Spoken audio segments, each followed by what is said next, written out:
Bonjour, dans Il était une fois un livre, je vous présente une bande dessinée qui me tient particulièrement à cœur. Lorraine Cœur d'Acier. Étant originaire de Longwy, cette BD ne pouvait que me toucher. En effet, ça raconte l'histoire de la première radio pirate qui a été créée, donc qui s'appelait Lorraine Cœur d'Acier en 79 et qui a continué à mettre jusqu'en 81.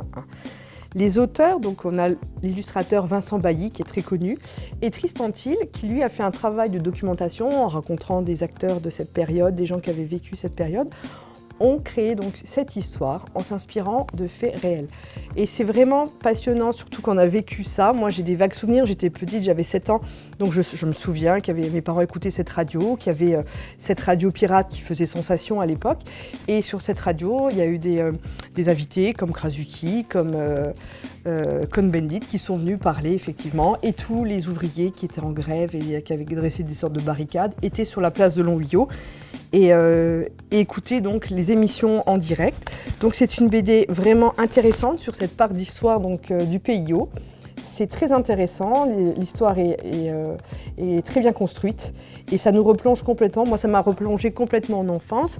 Ce n'est pas sans rappeler tout le démantèlement de la sidérurgie partout dans le bassin, que ce soit aussi bien la vallée de la Fensch, etc. Donc, si vous voulez en savoir un peu plus sur cette lutte ouvrière et puis cette radio pirate qui a défié un peu le pouvoir en place, je vous conseille vivement cette bande dessinée. Donc, c'est Lorraine Cœur d'Acier de Vincent Bailly et Tristan Thiel.